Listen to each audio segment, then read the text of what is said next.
fought against fascism and Nazism around the world to the Second World War on the promise of victory, a new world of peace, of fairness, and freedom of speech, and government representation for all British citizens.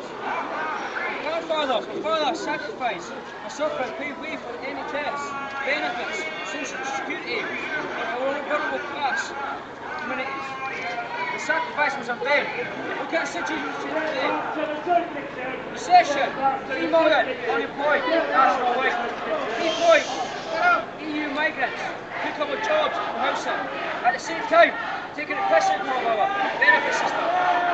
That's not including Islamic migrants, illegal immigrants, asylum seekers working illegally, taking a piss out of human rights laws. Where's our human rights laws for British citizens? We want our votes, yet we are treated as citizens of our lands. We are being forced to swallow our cultures while our own is being destroyed. We are called racist by our politicians, and we disagree about these issues. At the same time, Islamic migrants come here, preaching Islamic jihad, hatred towards our British constitution, and threaten our democratic way of life. A clear political resurgence in government and in our local councils, create our streets with a political agenda. Islamic migrants that have fought here in the past 20 years have an insight to bring hatred to our shores and streets. Their intentions are not to be part of our civil life. They are to be part. Their intentions are to bring destruction to our civil society and democracy. Our government needs to stop giving our British taxpayers money to Islamic communities and hundreds of millions of money to Islamic nations on the pretext that we're stopping them doing jihad. They take with one hand and shoot with the other. They should get told they are not entitled to British taxpayers' money, which is our money. They pop up in their so-called racial communities. As we all know, these communities are hotbeds for extremism. One of these many thousands of migrants that is not government continues to stay here, extremistic children, who is still allowed to soak up our benefit system. At the same time, there's no freedom in us. These same politicians talk about how multiculturalism is not working in this country. It's the same politicians that talk about migrants coming to the shores. The question is, are they just talk, they ain't fucking won't go up. Actually speak louder than words. For example, our politicians should take note that if a majority of non-English speaking Muslims don't want to integrate, then they should not expect British taxpayers' money. Because this money will get used to fund their jihad, like we are, gender, Sharia and Islamic domination of Britain and Western Europe, and also will allow them to fund the extremism of the so-called insecure Islamic state within the state of Britain. But still, they get the funding at our cost, because it would be politically correct not to do so. It's been 40 years of the same political diversity, shit sandwich that we've all been forced to bite. That same sandwich has been gone stale. Enough is enough, we want our country back.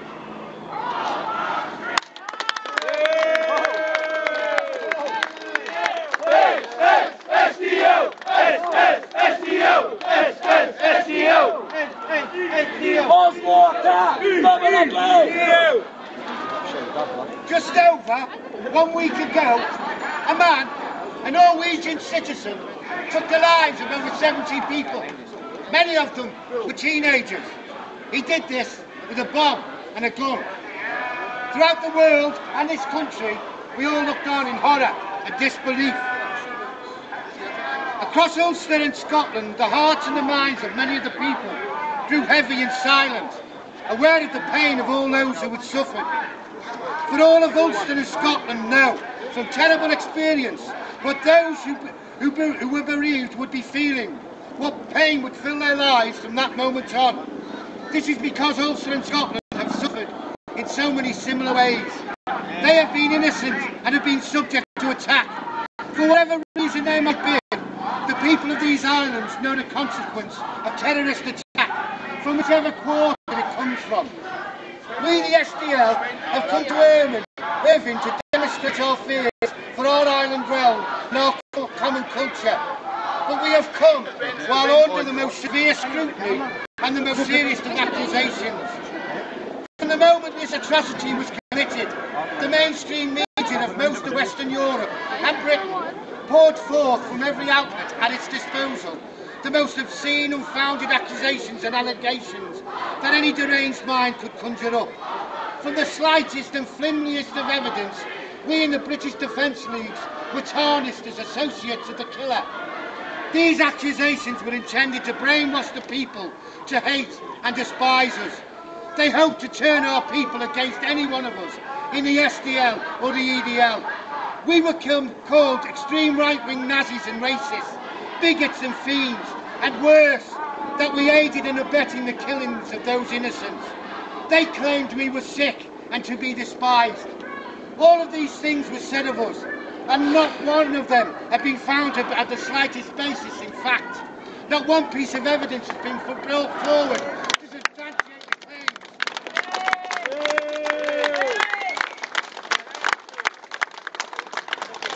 We were asked to cancel this demo by the police in respect to the suffering of the people in Norway and the sorrow they feel.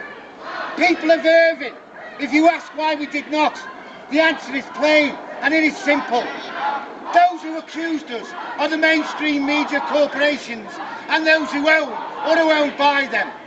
These are the same people who only a few days before the atrocity in Norway were themselves under the most serious scrutiny for hacking and selling the details of innocent people.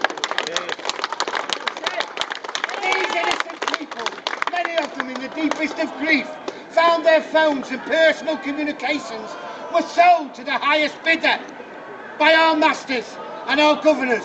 From the Prime Minister down, through Parliament, the Metropolitan Police and countless media corporate lackeys who clamour for positions and wealth.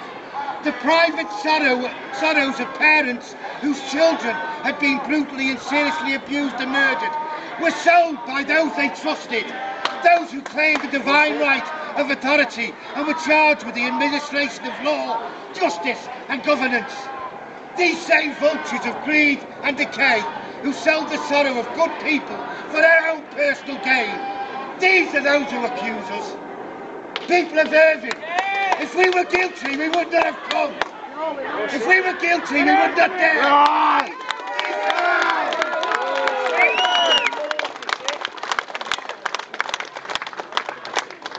We have come to speak the truth.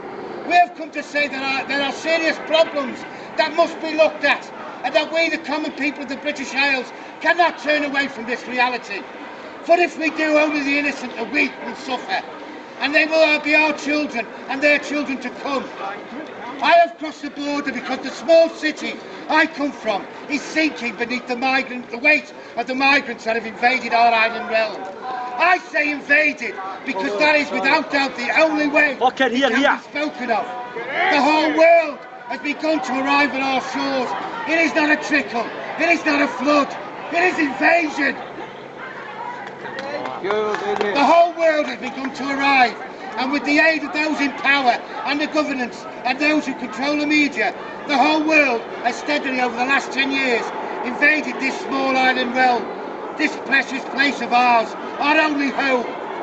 From the north to the south, from east to west, every day our ears ring with the tales of discrimination and abuses committed against the native population by those who have claimed asylum as refugees of one sort or another.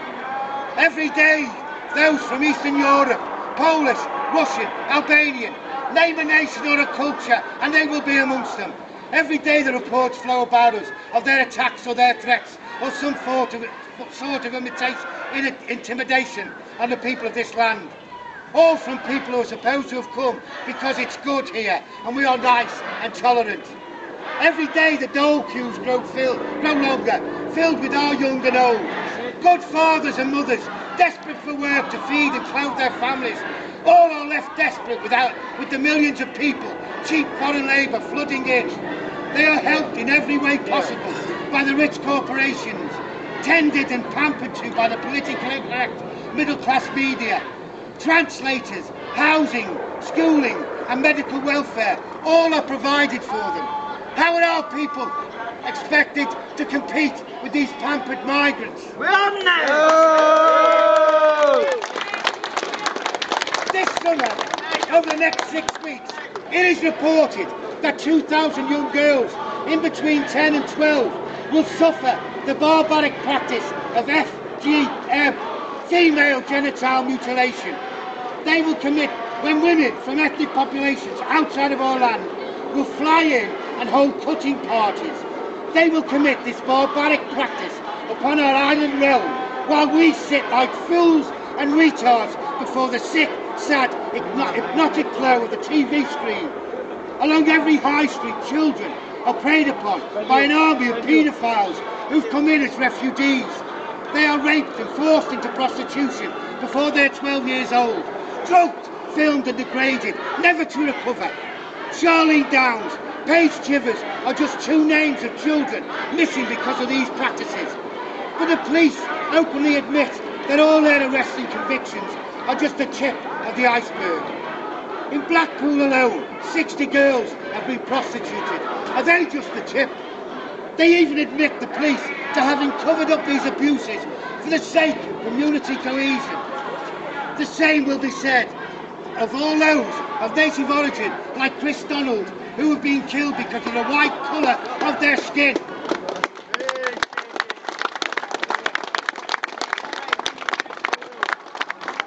The media, who hacked the grief-stricken parents of Billy Dowler, are the same as those who remain silent on race crimes against the white native people.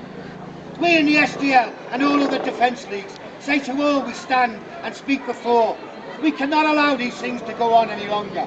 No matter what they say of us or what names they call us, we have chosen to turn and stand against these horrors that have befallen our culture and our land.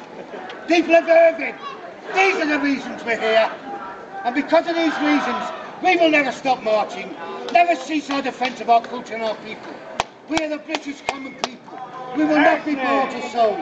We will not be used in anyone's experiments in social engineering or used by foreign powers for their own ends.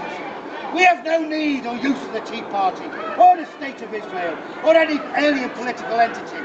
We are who we are, and our ancestry is ages bred. We are a fine and beautiful culture, and we have risen, and we now march to proclaim this. To those in power who become rich by selling our culture and our inheritance, as they sell the phone details of the grieving parents. To those whose pockets are lined with our stolen wealth and who dream of taking more. To those who conspire to break the British Defence Leagues and end the long history of the common people of this island realm. The Sdl has only this to say: we march to the last step and breath. There will be no surrender.